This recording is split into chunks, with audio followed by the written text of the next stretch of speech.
Hello student, मैं राकेश चौधरी आप सभी का आपके अपने YouTube channel RC math zone पर स्वागत करता हूं। अभी तक हमने 3.3 तक अध्ययन कर लिया। आज हम 3.4 के बारे में अध्ययन कर रहे हैं। 3.4 में हम पूर्ण वर्ग विधि के द्वारा गुणनखंड ज्ञात करना सीखेंगे। पूर्ण वर्ग विधि क्या कहती है? यहाँ पर हमारे को 3 कंडीशन लगानी पड़ती है। एक प्रश्न के जरिए हम उसको समझ रहे हैं। जो हमारा पहला ही क्वेश्चन दे रखा है 3x² - 5x + 2 = 0। 3x² -5x + 2 = 0। इसको पूर्ण वर्ग विधि के द्वारा हल करना है। तो पहली कंडीशन क्या होगी? x² के गुणांक को इकाई बनाना पड़ेगा। तो x² गुणांक को इकाई बनाना पड़ेगा। क्या करना पड़ेगा? 3 का पूरी समीकरण में भाग देना पड़ेगा। तो यहाँ पर x² के गुणांक को इकाई बनाने पर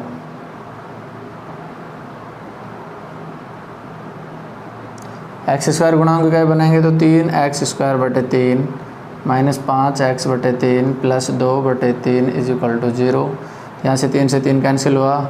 x² - 5x/3 + 2/3 = 0। दूसरी कंडीशन क्या होती है? अचर पद का पक्षांतरण कर दो। x² - 5x/3 अचर पद उधर जाएगा तो किसका हो जाएगा? -2/3। अब क्या करना है? x के गुणांक के आधे का वर्ग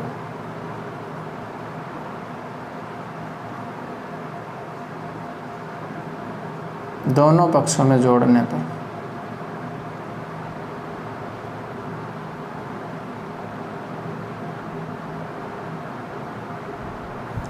x के गुणांक के आधे का वर्ग दोनों पक्षों में क्या कर देंगे? जोड़ देंगे।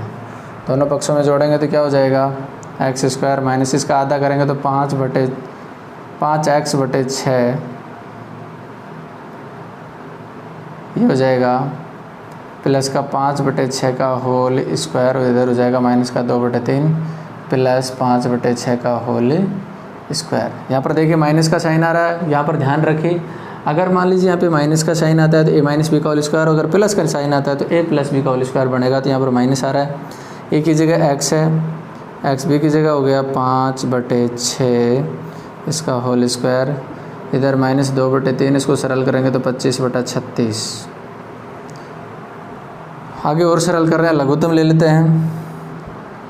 x + 5/6 का होल स्क्वायर, x माइनस किसका बनेगा? ये x माइनस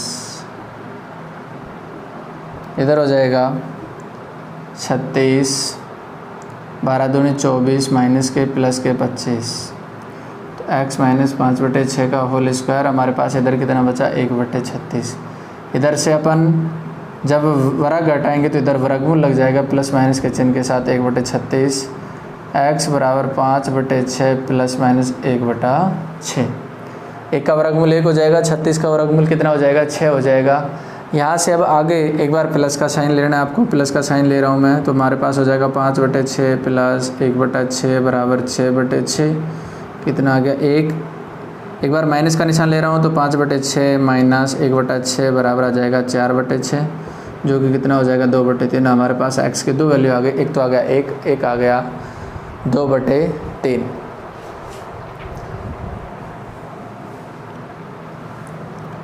ये हमारा पहला प्रश्न था जो पूर्ण वर्ग विधि के द्वारा हल कर रहे हैं। दूसरा प्रश्न देखें तो उसको भी हम इसी प्रकार से करेंगे। बारी बारी से अपने पास 3 ही कंडीशन है, 3 कंडीशनों को लगाते रहेंगे कि x² गुणांक को इकाई बनाना है, उसके बाद अचर पद का पक्षांतरण करना है, फिर उसके बाद अपने को x के गुणांक के आधे का वर्ग दोनों पक्षों में जोड़ना है। जैसे यहाँ पर अपने को दे रखा है 3x² 5x² 5x² माइनस का 6x - 2 = 0। ये हमारा दूसरा क्वेश्चन है। तो सबसे पहली कंडीशन क्या थी अपनी? x² के गुणांक को इकाई बनाने पर तो ये हो जाएगा 5x² / 5 plus minus 6x/5 minus 2/5 बराबर 0। अचर का पक्षांतरण अचर का पक्षांतरण, अचर का पक्षांतरण करेंगे तो ये हो जाएगा, यहाँ पर हमारे पास ये कैंसिल हो गया, x² माइनस 6x/5, ये उधर जाएगा, किसका हो जाएगा, प्लस का 2/5। तीसरा काम होता है x के गुणांक के आधे का वर्ग,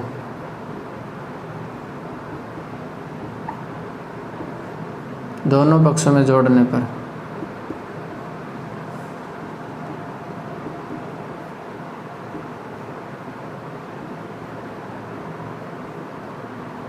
तो ये हो जाएगा x² माइनस का 6x/5 प्लस इसका आधा कितना हो जाएगा, 6/10, 6/10 का होल स्क्वायर, दोनों पक्षों में जोड़ देंगे, इधर है 2/5 प्लस 6/10 का होल स्क्वायर।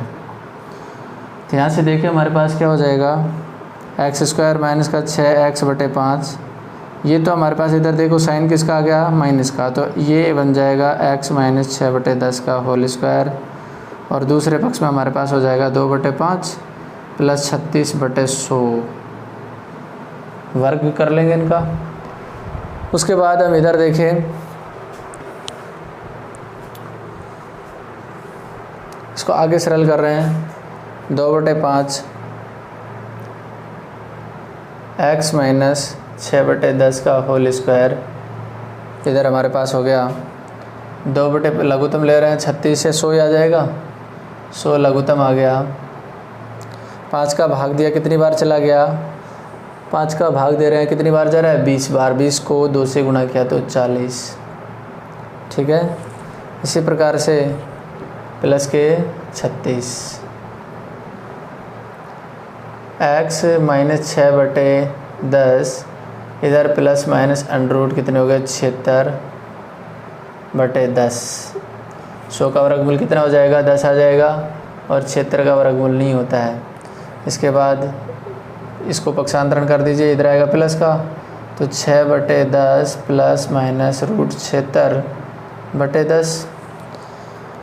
इतना करने के बाद हम एक बार प्लस का साइन लेते हैं और एक बार माइनस का साइन लेंगे, तो x प्लस साइन लिया हमने सबसे पहले, 6/10 प्लस रूट 76/10, लघुत्तम कितना आ गया, 10 आ गया, 6 प्लस रूट 76,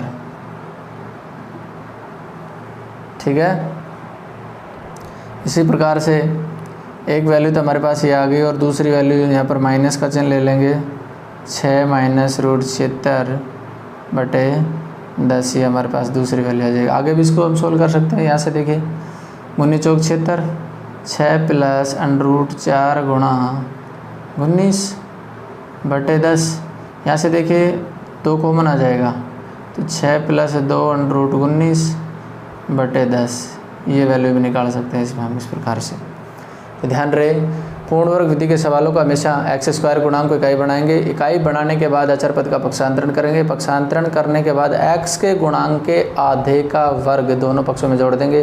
किसी भी संख्या का अगर आधा करेंगे तो उसको हम 1/2 से गुणा कर देंगे, तो वो उसका आधा हो जाएगा। ये हमारा दूसरा क्वेश्चन था इसका।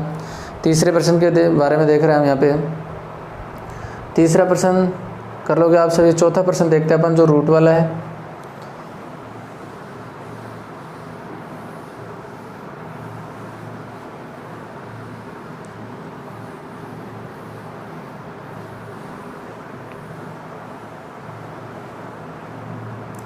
चौथा प्रश्न यहाँ पे दे रखा है, 4x² 4x² प्लस 3x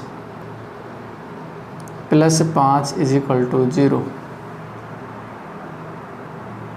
ये तीसरा प्रश्न है। चौथा प्रश्न देख रहे हैं हम, 4x² प्लस 4√3x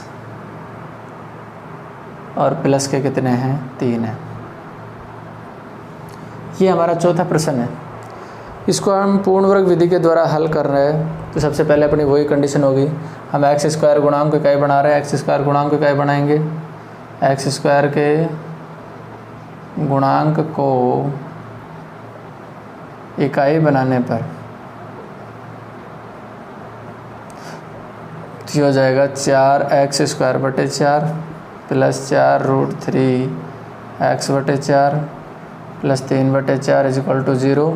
4 से 4 कैंसिल हुआ, x² प्लस 4√3, 4 से 4 ये भी कैंसिल हो गया। क्या बचा यहाँ पे? √3 बचा, √3x, और इसका उधर पक्षांतरण कर दो, ये माइनस का हो गया 3/4। √3 का आधा करेंगे तो 2 का भाग दे देंगे, तो हमारे पास हो जाएगा x² प्लस √3x प्लस √3/2 का होल स्क्वायर। हम दोनों पक्षों में जोड़ देंगे इसके आधे का वर्ग, प्लस √3/2 का होल स्क्वायर। दोनों पक्षों में जोड़ दिया, x के गुणांक के आधे का वर्ग। तो ये हो गया हमारे पास x²। इधर तो प्लस का निशान आ रहा है, तो x प्लस √3/2। मैंने अभी भी बताया कि अगर मान लीजिए यहाँ पे प्लस का निशान आता है तो a प्लस b का होल स्क्वायर बनेगा, अगर माइनस का निशान आता है तो a माइनस b का होल स्क्वायर बन जाएगा। तो यहाँ से ये माइनस का 3/4 प्लस 3/4, तो x प्लस √3/2, यहाँ से देखिए लघुत्तम 4 आ गया, माइनस का 3 प्लस का 3 बराबर क्या आ गया? 0, और इसका होल स्क्वायर। x प्लस √3/2 का होल स्क्वायर को उधर लेके जाएंगे तो ये प्लस माइनस 0 का वर्गमूल लग जाएगा। x बराबर ये उधर जाएगा, किसका हो जाएगा? माइनस का √3/2 प्लस माइनस 0। तो एक बार प्लस का निशान लेंगे तो भी हमारे पास √3/2 प्लस 0 आएगा, तो एक बार माइनस का निशान लेंगे तब भी हमारे पास माइनस का √3/2 माइनस 0। तो ये तो आ गया वही माइनस का √3/2, और ये भी माइनस का √3/2। ठीक है, क्योंकि 0 को जोड़ने और घटाने पर कोई फ़र्क नहीं पड़ेगा, इसलिए दोनों मान हमारे सेम आ गए, √3/2 और √3/2 माइनस के। तो बारी बारी से हम एक ही कंडीशन काम में ले रहे हैं, x² गुणांक को इकाई बनाना, उसके बाद अचर पद का पक्षांतरण करना, उसके बाद हम देख रहे हैं x के गुणांक के आधे का वर्ग दोनों पक्षों में जोड़ना। फिर देखते हैं कि साइन प्लस का आ रहा है या माइनस का। यहाँ पर अगर प्लस का साइन आ रहा है तो a प्लस b का होल स्क्वायर बनेगा, अगर माइनस का साइन आ रहा है तो a माइनस b का होल स्क्वायर बनेगा। ये यहाँ पर ध्यान रखना है। पक्षांतरण करना है, पक्षांतरण करने के बाद वर्गमूल लेना है। वर्गमूल निकल रहा है तो ठीक है, नहीं निकल रहा है तो उसको हम वर्गमूल में ही छोड़ देंगे, कोई दिक्कत नहीं। ये हमारा तीसरा प्रश्न था। उसके बाद हम बात कर रहे हैं इसका जो लास्ट क्वेश्चन है उसके बारे में, उसको पूर्ण वर्ग विधि के द्वारा हल कर रहे हैं। 4x² plus 4bx minus a² minus b² is equal to 0। बाकी सब प्रश्नों का आप करेंगे, अगर मान लीजिए फिर भी हल नहीं होता है तो आप उसको पूछ सकते हैं, कमेंट्स बॉक्स में लिख करके भेज सकते हैं, उसको सोल्व करके आपको बता दिया जाएगा। यहाँ से देखिए 4x²,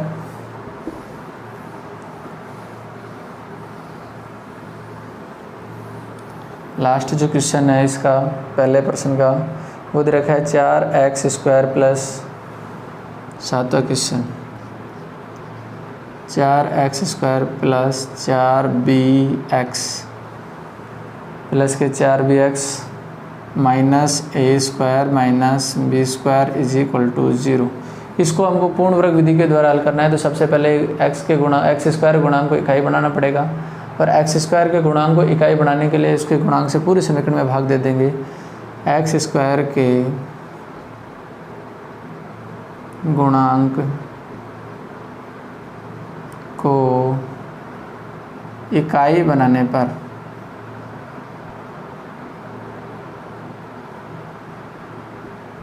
तो हो जाएगा 4x²/4 plus 4bx/4 minus a² minus b²/4 is equal to 0। 4 से 4 कैंसिल हो गया, यहाँ पर भी 4 से 4 कैंसिल हो गया। x² plus bx minus a² minus b²/4। उसके बाद क्या होता है? अचर पद का पक्षांतरण। अचर पद का पक्षांतरण करने पर तो यहाँ पर हो जाएगा x² plus bx a² minus b²/4। उसके बाद क्या करना था? x के गुणांक के आधे का वर्ग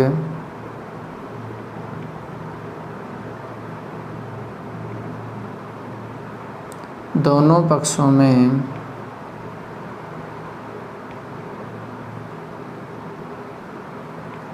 जोड़ने पर तो हो जाएगा x square plus B x, और इसका आधा क्या हो जाएगा प्लस बी बाई टू का whole square is equal to a square minus B square बटे 4 प्लस बी बाई टू का होल स्क्वायर। तो इधर इस बार प्लस का निशान आ रहा है तो ए प्लस बी का होल स्क्वायर बनेगा अपने पास। आगे सरल कर रहे हैं, एक्स प्लस बी की जगह क्या है बी बटा 2 और इसका whole square is equal to a square minus B square बटे 2 4 प्लस बी स्क्वायर बटे 4 सरल करने पर, और थोड़ा इसको सरल कर रहा हूँ तो एक्स प्लस बी बटे 2 का होल स्क्वायर 4 लघुत्तम आ गए, A square minus B square plus B square, तो बी स्क्वायर से बी स्क्वायर कैंसिल हो गया, एक्स प्लस बी बाई 2 यहाँ पर देखिए अंडर रूट ए स्क्वायर बटे 4 प्लस माइनस के साथ आ जाएगा, तो एक्स प्लस बी बटे 2 बराबर ये प्लस माइनस के कितने आ गए ए बटा 2, बी बटे 2 का उधर पक्षांतरण कर दो तो एक्स बराबर आ जाएगा माइनस का बी बटे 2 प्लस माइनस ए बटे 2, एक बार प्लस का साइन ले रहे हैं, माइनस बी बटे 2 प्लस ए बटे 2, लघुत्तम भी 2 आ गया, लघुत्तम 2 आ गया तो हमारे पास माइनस बी प्लस ए आ गया, एक बार माइनस का चिन्ह ले लेंगे, माइनस का बी बटे 2 माइनस का ए बटा 2, तो माइनस के बी और माइनस का ए बटा 2, ये 2 वैल्यू आ गया हमारे पास एक्स की। तो इस प्रकार से ये हमारी पूर्ण वर्ग विधि थी, इसको आप हल करते रहें।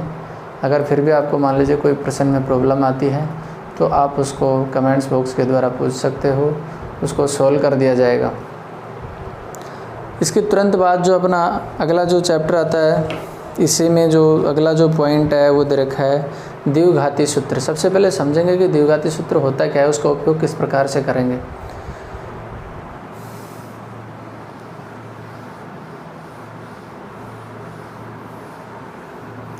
द्विघाती सूत्र एक श्रीधराचार्य नामक के गणितज्ञ ने दिया था।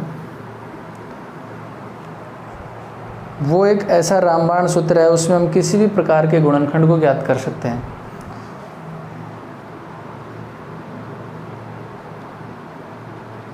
द्विघाती सूत्र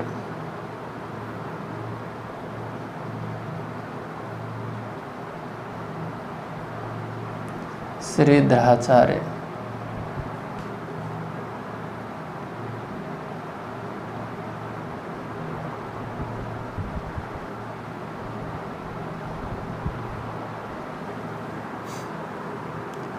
श्रीधराचार्य नाम के वैज्ञानिक ने दिया था।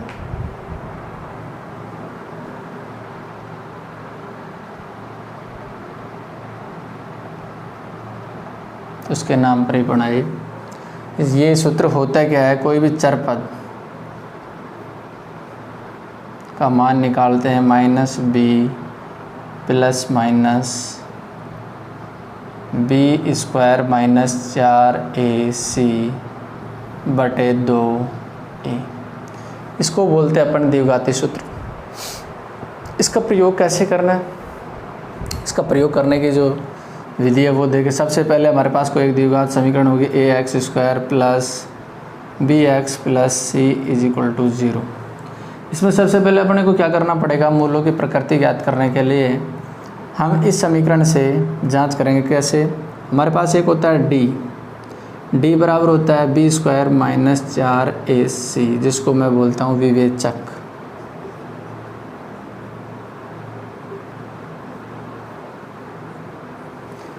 पहली कंडीशन ये है कि अगर d का मान 0 से बड़ा आता है, d का मान अगर 0 से बड़ा आता है तो मूल 2 असमान मूल, 2 असमान मूल प्राप्त होंगे।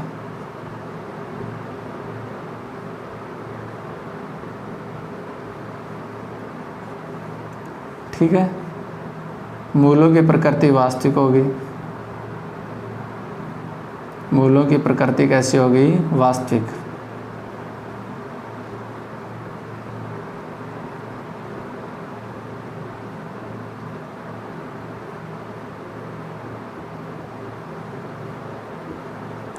अगर मान लीजिए हमने क्या किया, ABC के मान द्विघात समीकरण में से निकाले और D में रखा, विवेचक में रखा।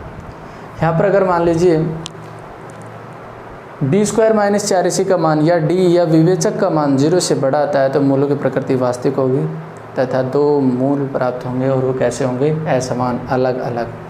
दूसरी कंडीशन ये कहती है, ये तो पहली कंडीशन हो गई। दूसरी कंडीशन ये कहती है कि D = B² माइनस 4AC का मान 0 के बराबर आ जाए। इसका मान किसके बराबर आ जाए, 0 के बराबर। तो 2 समान मूल प्राप्त होंगे, 2 समान मूल प्राप्त होंगे।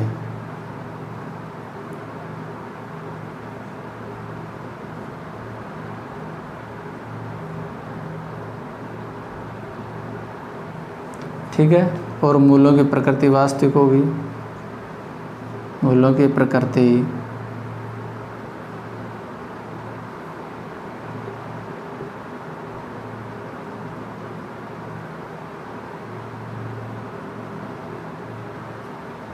वास्तविक होगी। तीसरी कंडीशन ये है कि अगर मान लीजिए D का मान 0 से छोटा आता है, D का मान 0 से छोटा, ऋणात्मक मान, तो कोई मूल प्राप्त नहीं होगा, कोई मूल प्राप्त नहीं होगा। मूलों की प्रकृति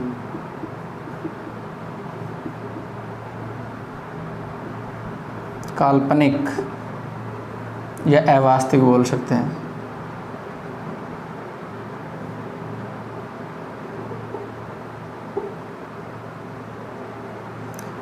कैसी प्रकृति होगी, काल्पनिक होगी, या फिर हम कह सकते हैं कि अवास्तविक प्रकृति होगी। क्योंकि ऐसा क्यों, क्योंकि यहाँ पर देखिए सूत्र के अंदर B² माइनस 4AC रूट के अंदर है, और रूट के अंदर अगर मान लीजिए कोई संख्या आती है, जैसे -36 आ गए तो हम उसको -6 नहीं लिख देंगे, गलत है।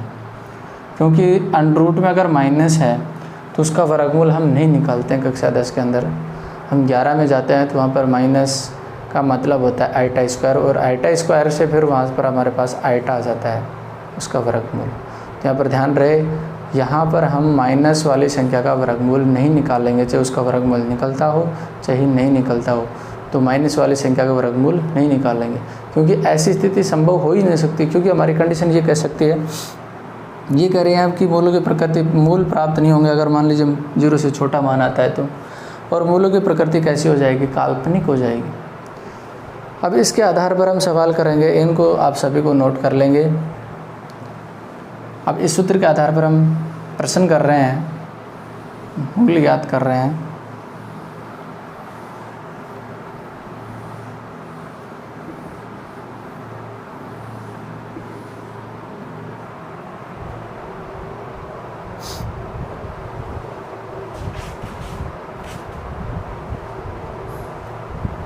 यहाँ पर दे रखा है 2x² माइनस 2√2 + 1 = 0। 2√2 + 1 = 0। यहाँ से देखिए सबसे पहले तो अपन D का मान चेक कर लेंगे। A बराबर कितना आ रहा है, 2। B का मान कितना आ गया, -2√2, और C का मान कितना आ गया, 1। तो D = होगा B² माइनस का 4AC में मान रख रहा हूँ। D बराबर B का मान कितना, -2√2 इसका होल स्क्वायर, -4 A का मान 2 और C का मान कितना है, 1। सरल किया, D = यहाँ पर देखिए 2 का होल स्क्वायर 4 और √2 का होल स्क्वायर 2, कितना हो गया 8, और 4 को 2 से गुणा किया अभी तो कितना आ रहा है, 8, बराबर कितना आ गया, 0। 0 के बराबर आ रहा है तो हम नीचे लिखेंगे। अतः दी गई समीकरण के 2 समान मूल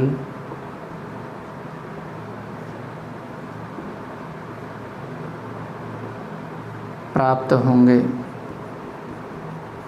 तथा मूलों की प्रकृति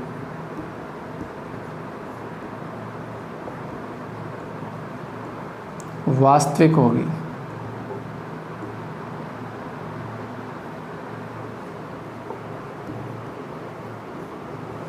मूलों की प्रकृति कैसी होगी, वास्तविक। अब हम सूत्र लगाएंगे।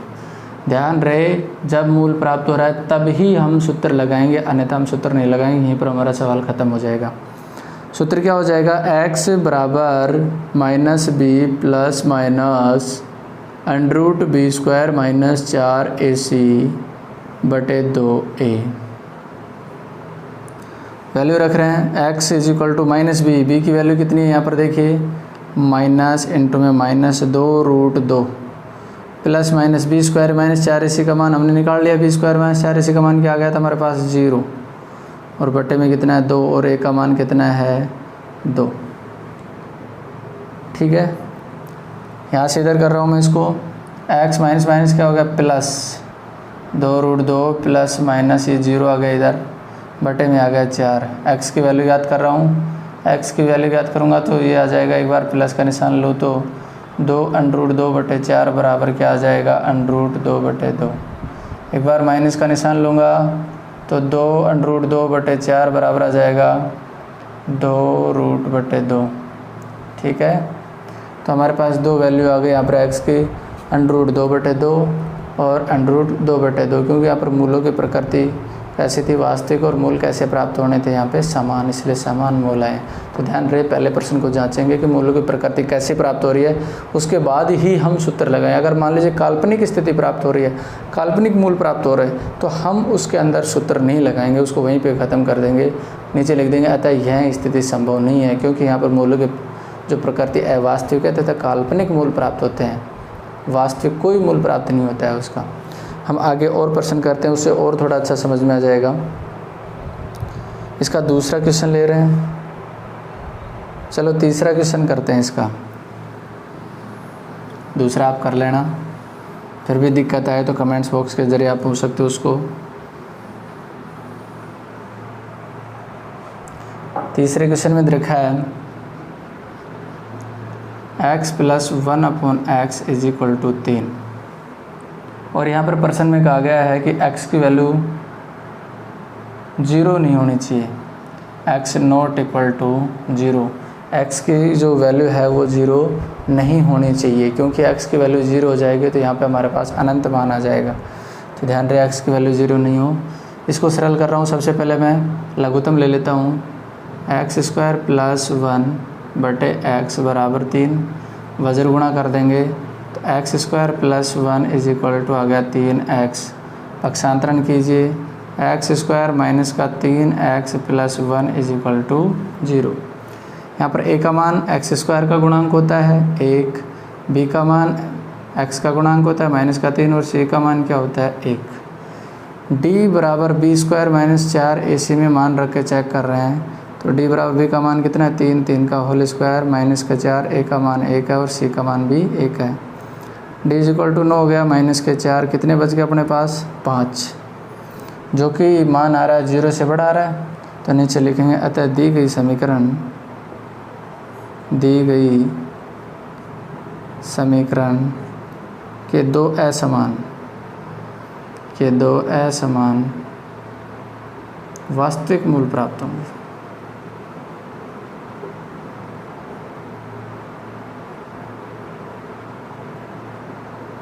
वास्तविक मूल प्राप्त होंगे। तो हम सूत्र लगा रहे हैं, x बराबर -b plus minus √b² minus 4ac बटे 2a। x is equal to -b, b की वैल्यू क्या है यहाँ पर हमारे पास माइनस का 3, तो यहाँ पर -3 रख देंगे, plus minus √b² minus 4ac, b² minus 4ac का मान कितना आ गया √5 में आ जाएगा ये, बटे 2 गुणा a की वैल्यू कितनी है हमारे पास 1। x इज इक्वल टू ये प्लस का 3 हो गया, प्लस 3 √5 2, एक बार प्लस का साइन ले लेंगे तो हमारे पास हो जाएगा 3 + √5 बटे 2, एक बार माइनस का साइन ले लेंगे 3 - √5 बटे 2, तो हमारे पास ये दो वैल्यू आ गई। एक तो आ गया 3 - √5 बटे 2, एक आ गया 3 + √5 बटे 2, यानी कि बारी बारी से सबसे पहले अपने को चेक करना है उसको। अगर मान लीजिए द्विघात समीकरण बना के नहीं दिया गया है आपको, तो सबसे पहले आप द्विघात समीकरण बनाओगे, उसके बाद उसको जांच करोगे, जांच करने के बाद ही आप उसमें द्विघाती सूत्र लगाओगे।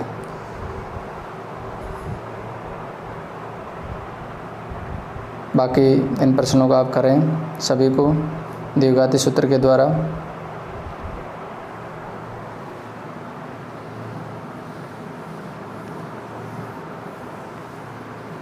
अगला प्रश्न जो अपना अंडर रूट में दे रखा है,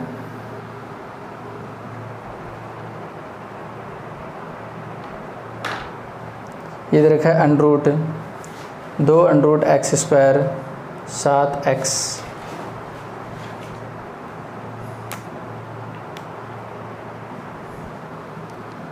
अगला क्वेश्चन जो दे रखा है, चौथा क्वेश्चन है,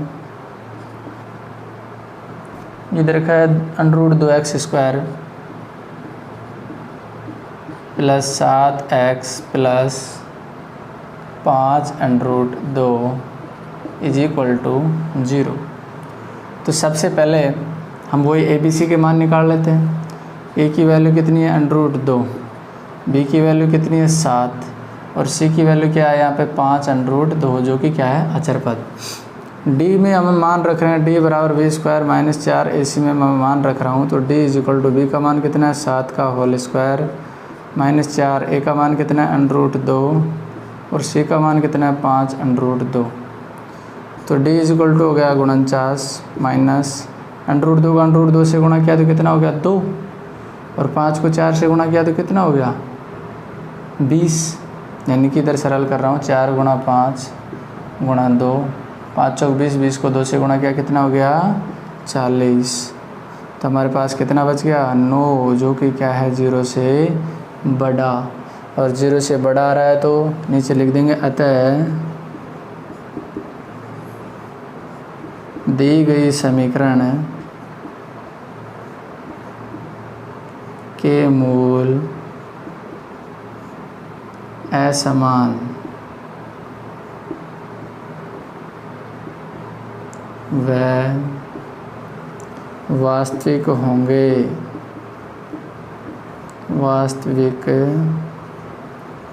होंगे, ठीक है।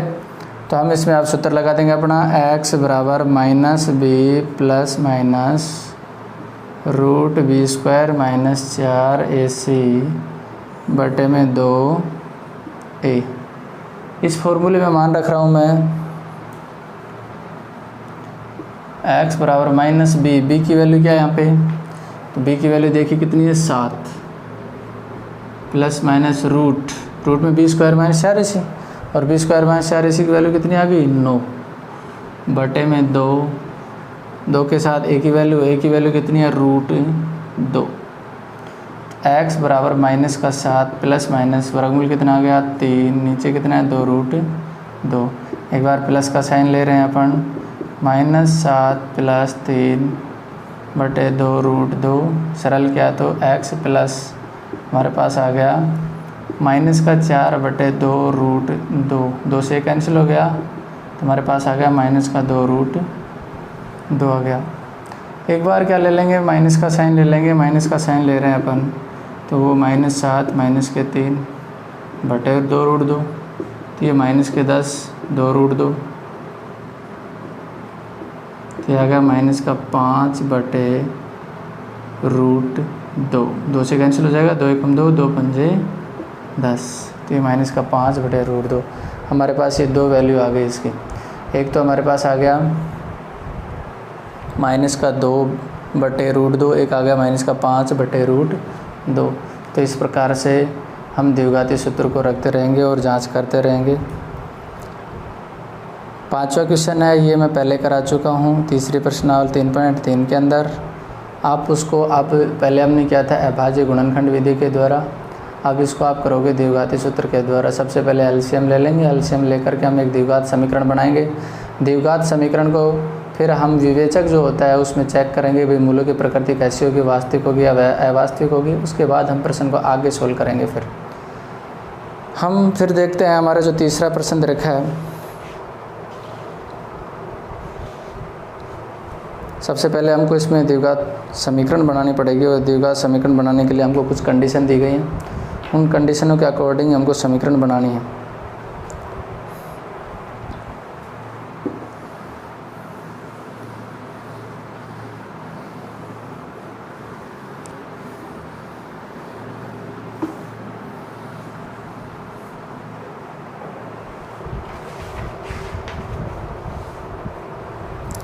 ऐसे दो क्रमागत विषम धनात्मक पूर्णांक ज्ञात कीजिए जिनके वर्गों का योग। प्रश्न दे रखा है यहाँ पे जो तीसरा है, ऐसे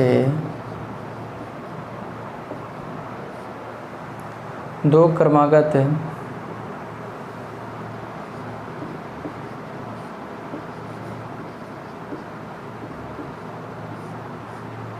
विषम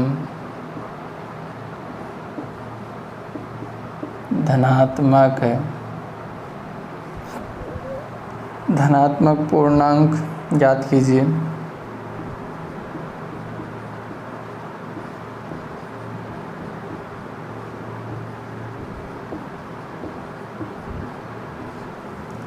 जिनके वर्गों का योग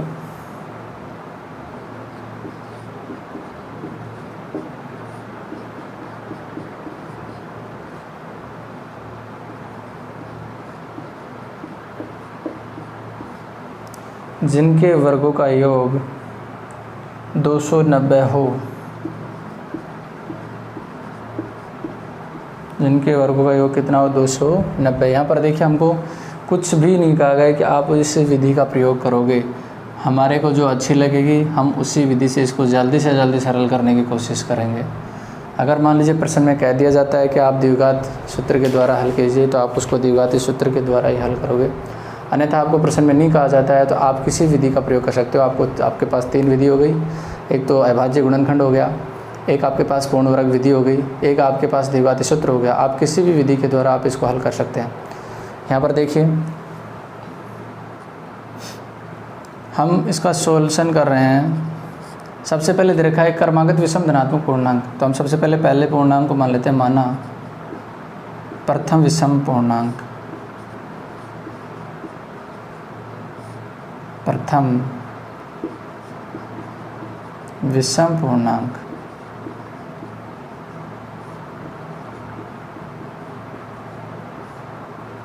x क्रमागत की बात कर रहा है। क्रमागत का मतलब क्या होगा कि जैसे हमारे पास 1 है, विषम है, इसकी क्रमागत अगली विषम संख्या क्या होगी 3। कितना जोड़ना पड़ा हमको 2। तो यहाँ पर पहला पूर्णांक x हो गया तो दूसरा क्या हो जाएगा x + 2। तो तथा द्वितीय क्रमागत विषम पूर्णांक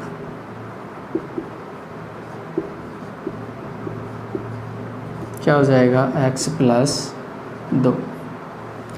प्रश्न में कहा गया कि दोनों पूर्णांकों के वर्गों का योग, दोनों के वर्गों का योग, दोनों के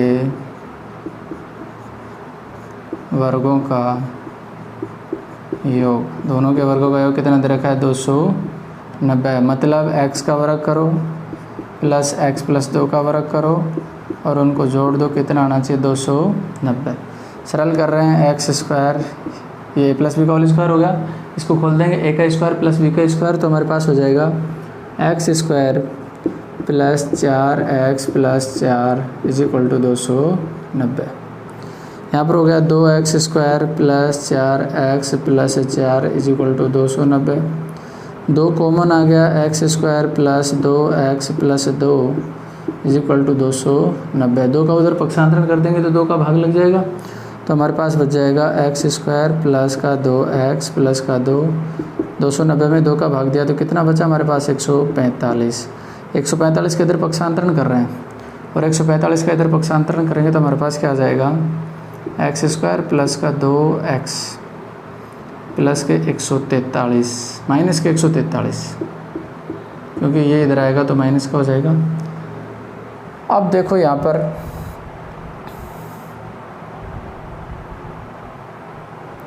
माइनस के 143 बचे, यानी कि गुणा करने पर 143 आ जाना चाहिए और घटाने पर हमारे पास कितना बच जाना चाहिए 2 बच जाना चाहिए। ऐसी कौन सी 2 संख्याएं होंगी? हम यहाँ पर देखें ऐसी कौन सी 2 संख्याएं हैं। यहाँ पर अगर मान लीजिए 13 और 11 को गुणा करते हैं तो 143 आ जाता है। 13 और 11 को गुणा करेंगे तो कितना आएगा 143, और 13 में से 11 को घटा दिया जाएगा तो हमारे पास कितना बच जाएगा 2 प्राप्त होगा। तो यहाँ पर देखिए x² + 13x - 11x - 143 = 0। फर्स्ट में से हमें x कॉमन आ गया तो x + 13 यहाँ से माइनस का 11 कॉमन आ गया तो x प्लस 13 बच गया हमारे पास बराबर 0। माइनस बाहर कॉमन आ गया तो अंदर प्लस हो गया, x प्लस 13 कॉमन आ गया, इधर से x माइनस 11 कॉमन आ गया इज इक्वल टू 0। x प्लस 13 बराबर 0 और x माइनस 11 बराबर 0। तो एक तो x की वैल्यू आ गई हमारे पास माइनस का 13 और एक x की वैल्यू आ गई प्लस के 11। अब प्रश्न में कहा गया कि विषम धनात्मक पूर्णांक होना चाहिए, विषम भी होना चाहिए, धनात्मक भी होना चाहिए और पूर्णांक संख्या भी होनी चाहिए। तो ये यहाँ पर देखिए धनात्मक है, विषम है, तो इसकी अगली क्रमागत संख्या याद करेंगे तो प्रथम हो गया। फर्स्ट हमारे पास कितना आ गया 11। सेकंड याद करेंगे तो सेकंड में हमारे पास क्या था x प्लस 2, यानी कि x की वैल्यू 11 है, 11 में 2 जोड़ दो कितने आ गए 13। द्वितीय जो विषम धनात्मक पूर्णांक होगा वो हमारा कितना होगा 13 होगा। तो इस प्रकार से सबसे पहले अपन समीकरण बनाएंगे। समीकरण बनाने के बाद अगर प्रश्न में बाउंडिंग किया गया आपको कि भाई आप द्विघाती सूत्र का प्रयोग करो या आप फिर पूर्ण वर्ग विधि का प्रयोग करो या अविभाज्य गुणनखंड विधि का प्रयोग करो, तो आप उसी विधि का प्रयोग करेंगे। लेकिन अगर आपको नहीं कहा गया है तो आप किसी विधि का प्रयोग कर सकते हो जो आपको सबसे अच्छी लगती है, जो आपको सबसे सरल लगती है। ठीक है, हम बात करते हैं अब अगले प्रश्न, चौथे प्रश्न के बारे में। चौथा प्रश्न दे रखा है हमको, दो संख्याओं के वर्गों का अंतर 45 है। आप प्रश्न अपनी बुक से देख सकते हैं, मैं यहाँ पे प्रश्न नहीं लिख रहा हूँ।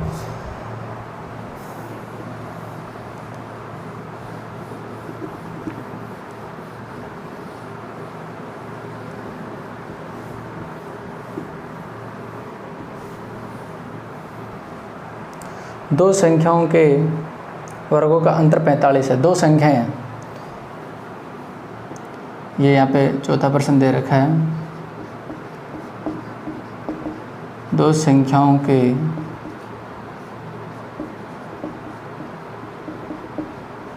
वर्गों का अंतर 45 दे रखा है। दो संख्याओं के वर्गों का अंतर कितना दे रखा है 45। तो सबसे पहले अपन उन दोनों संख्याओं को मान लेते हैं। माना प्रथम संख्या x है तथा द्वितीय संख्या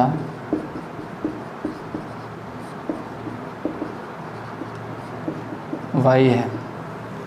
ठीक है, प्रथम संख्या x और द्वितीय संख्या हमने क्या मान लिया y। तो पहली कंडीशन ये करेगी दोनों संख्याओं के वर्गों का अंतर x² minus y² is equal to में कितना आ गया 45, समीकरण नंबर 1। दूसरी कंडीशन में फिर उसने कहा कि छोटी संख्या का वर्ग बड़ी संख्या का 4 गुना है। छोटी संख्या का अगर वर्ग कर दो तो बड़ी संख्या को 4 से गुणा करते हो इतना हो जाता है। छोटी संख्या का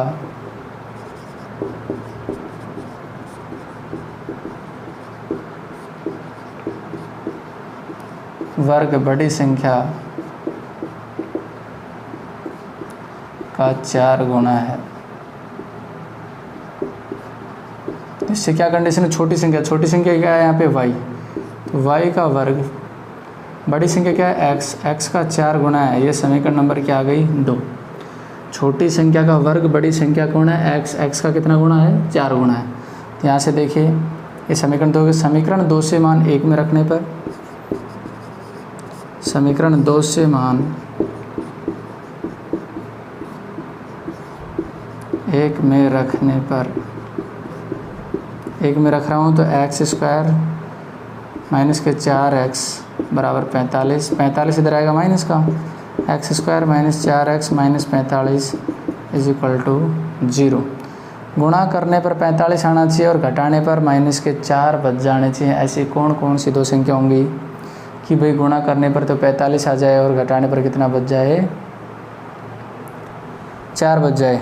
तो हमारे पास 9 और 5 ऐसी दो संख्या है। x² 9x में से अगर प्लस का 5x घटा दिया जाए तो 4 बच जाएगा और 9 पंजे कितने हो जाते हैं 45 हो जाते हैं। फर्स्ट दो लास्ट दो में से कॉमन ले लेंगे। फर्स्ट दो में से x कॉमन आ गया x माइनस 9, इसमें से 5 कॉमन आ गया तो x minus 9 is equal to 0। इधर कर रहा हूँ मैं इसको, हमारे पास x माइनस 9 कॉमन आ गया, दूसरा बच गया x plus 5 is equal to 0। यहाँ से देखिए x माइनस 9 बराबर 0 और x प्लस 5 बराबर 0। एक तो x की वैल्यू कितनी आ गई हमारे पास 9 और एक x की वैल्यू कितनी आ गई 5, माइनस के 5, दो वैल्यू आ गई। x की वैल्यू हम ले रहे हैं x बराबर 9, x बराबर 9 ले रहे हैं तो प्रथम संख्या तो हमारे पास x आ गई 9 आ गई। दूसरी संख्या ज्ञात करेंगे तो यहाँ पर रख देंगे समीकरण 2 में, समीकरण 2 से देखें तो y स्क्वायर इक्वल टू 4 गुणा 9 चौक कितने हो गए 36, तो y स्क्वायर बराबर 36। y की वैल्यू निकालेंगे तो हमारे पास आ जाएगा y इक्वल टू 36 का वर्गमूल ले लेंगे, y इक्वल टू कितना आ गया हमारे पास 6, यानी कि बड़ी संख्या हमारे पास कितनी आई 9 और छोटी संख्या कितनी आ गई 6। तो इस प्रकार से पहले समीकरण बनाएं, उसके बाद उसको हल करेंगे। किसी भी विधि के द्वारा कर सकते हैं अगर आपको कहा नहीं गया है तो, ठीक है। आप इसको नोट करते रहें, समझते रहें अच्छे से।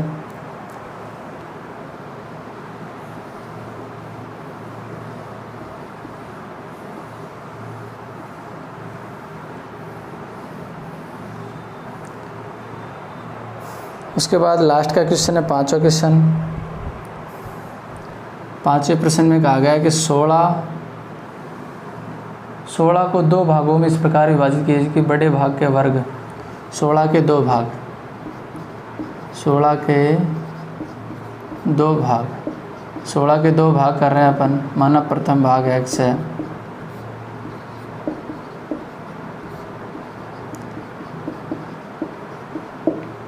x है, इसलिए द्वितीय भाग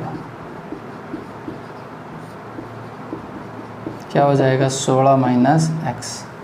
प्रश्न में आगे फिर कहा है कि बड़े भाग के वर्ग का 2 गुना छोटे भाग के वर्ग से 164 अधिक है। उसने कहा बड़े भाग के वर्ग का 2 गुना छोटे भाग